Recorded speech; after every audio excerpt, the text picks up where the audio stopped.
Mga master, okay lang bang? Huwag niyong skip ang mga ads sa aking mga video kung okay lang mga master. Salamat sa solid na suporta po. Yon, what's up mga masters? Nandito na naman tayo sa panibagong araw, panibagong kabanata na naman ang pagsasama-samahan natin ngayon guys.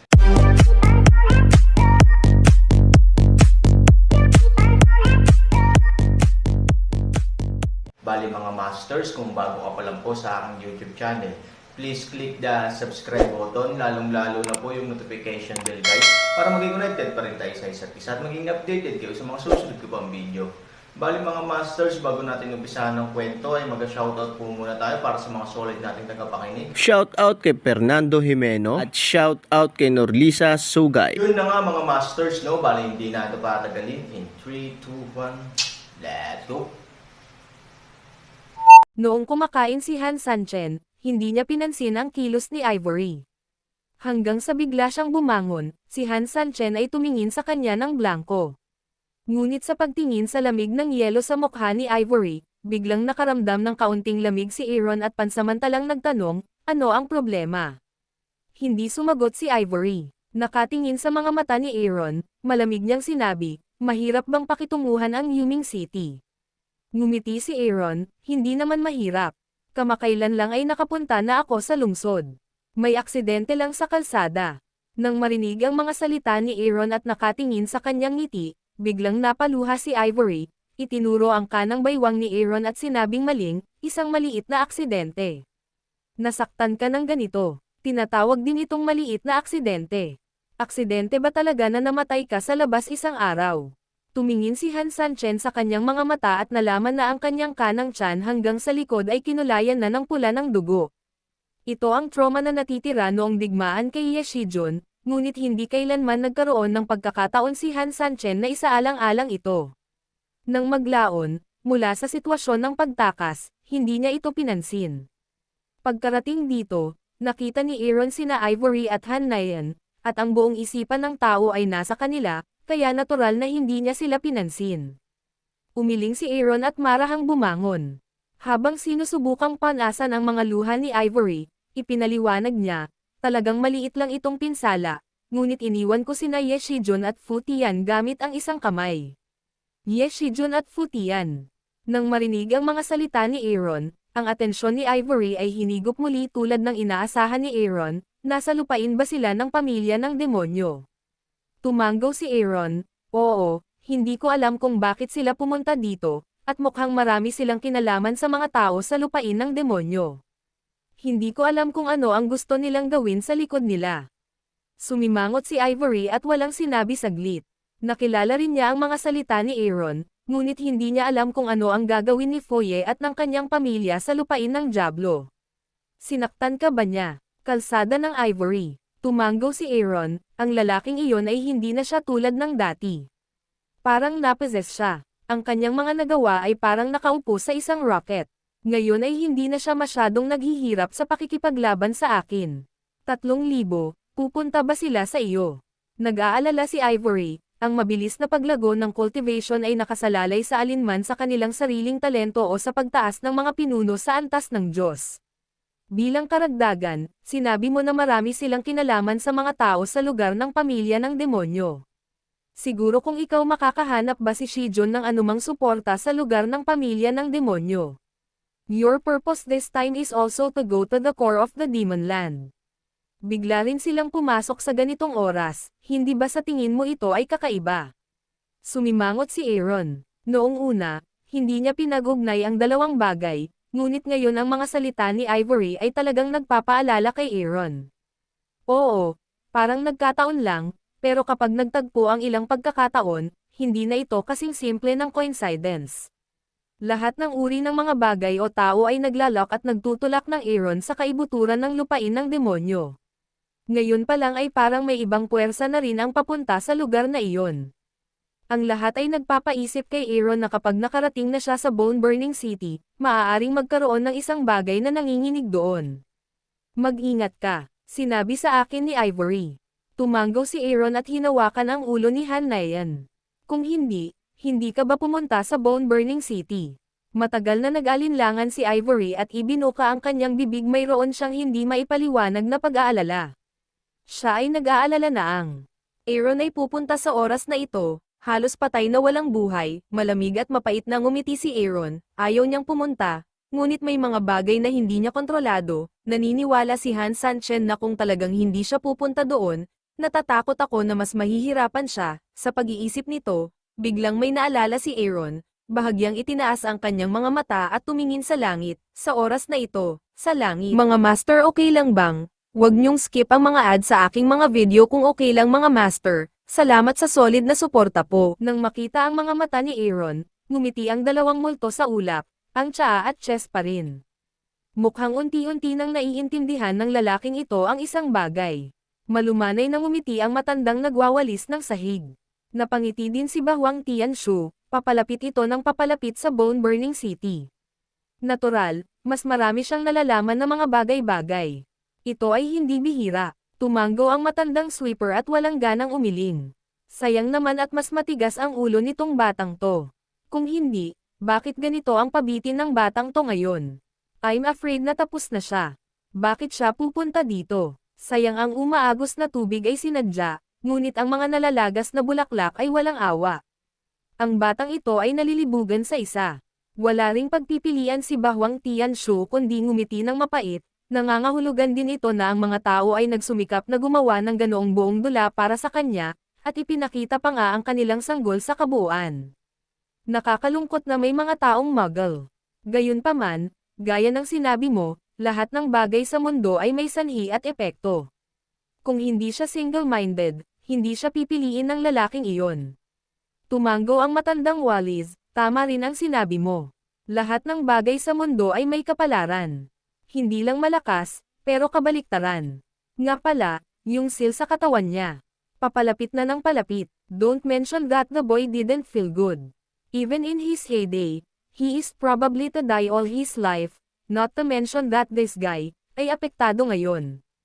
Natatakot ako, may masamang mangyayari sa oras na iyon. 8 Wastelands wrote, bakit hindi mo siya tulungan?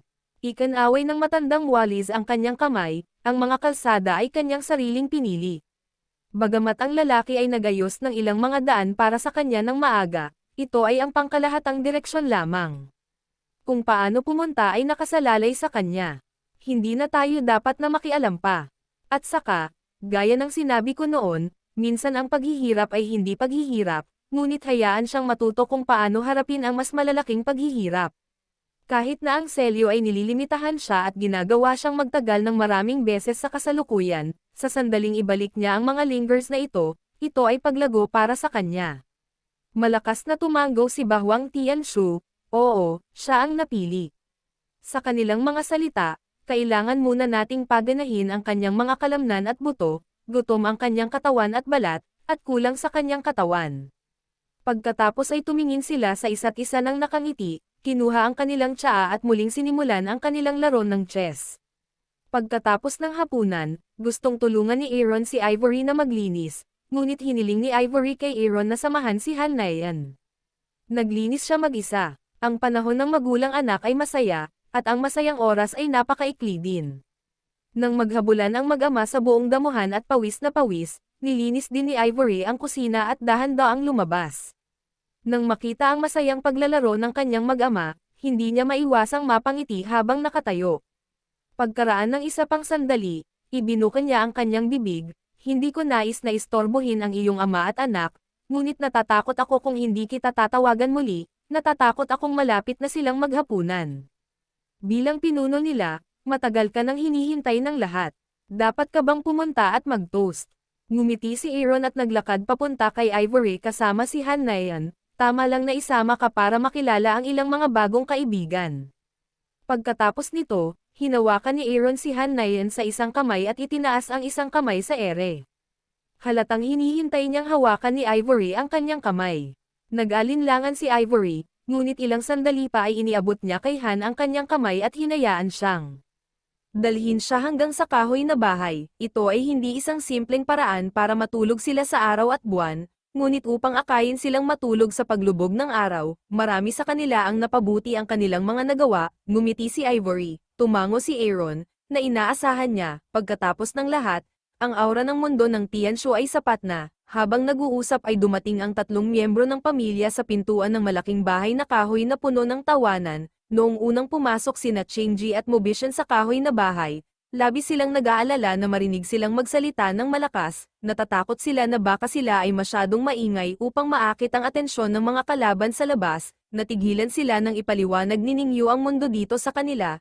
Tapos tumawa siya at tinawanan ang palaka niya sa ilalim ng balon. Nang makitang pumasok ang Aaron, tumigil ang lahat at tumingin sa Aaron na tao sa pintuan. Gayunpaman, nang ang Aaron ay handa nang kumustahin ang lahat, si Ivory ay biglang naaksidente. Storytelling channel sa YouTube. Nakaramdam lang ng pagkahilo si Ivory sa kanyang ulo at ng itim sa harap ng kanyang mga mata. Nagsimulang sumakit ang kanyang mga laman loob. Wala pa nga siyang oras na takpan ng mga kamay ang dibdib kaya bigla siyang nawalan ng malay at bumagsak ng husto sa lupa. Ang Aaron ay orihinal na gustong batiin ang mga tao ng may ngiti. Nang makita niya si Ivory, nagulat siya at labis na kinabahan. Nagmadali siyang tulungan si Zia Wei na makatayo at sinubukang hawakan ang kamay ni Ivory gamit ang isang piraso ng enerhiya. Gayunpaman, sa enerhiya sa kanyang katawan, si Aaron ay natigilan at mas nagmamadali. Si Ivory ay tila walang anumang problema sa kanyang katawan, ngunit ang kanyang katawan ay nasa matinding pagbaba sa oras na ito. Hindi kalabisan na sabihin na kung hahayaan niya itong magpatuloy, maaaring nasa panganib pa ng buhay si Ivory. Sa pag-iisip nito, hindi kayang pangalagaan ng Aaron ang sinuman. Hawak si Ivory, tumakbo siya hanggang sa bahay na kawayan. Nakita ito ni Ningyu, Qin Shuang, Ziqing, Dao 12 at iba pa at mabilis na iniwan ang mga pinggan at chopstick sa kanilang mga kamay at sinundan sila hanggang saan. Tanging sina Leifzo at Soyan, sa oras na ito, ang Panginoon at Katulong ay nagkatinginan ng may matinding pag-aalala. Mukhang alam na nila na mangyayari iyon. Matapos mag-isip ng mahabang panahon, sinundan nila ang 6 na halimaw. Sa loob ng bamboo house, hinawakan na ni Ningyu si Han Nayan sa kanyang kamay at pinamunuan ang isang malaking grupo ng mga tao na tahimik na maghintay sa labas ng bamboo house, naghihintay sa pagpapadala ng Aaron anumang oras. Matagal na silang taas at understanding. Alam nila na kapag mas marami sa oras na ito, mas hindi nila maaaring istorbohin ang Aaron. Ang tahimik na after sales ang pangunahing prioridad. Anong problema ni Ate Ivory? She's been in good health all the time.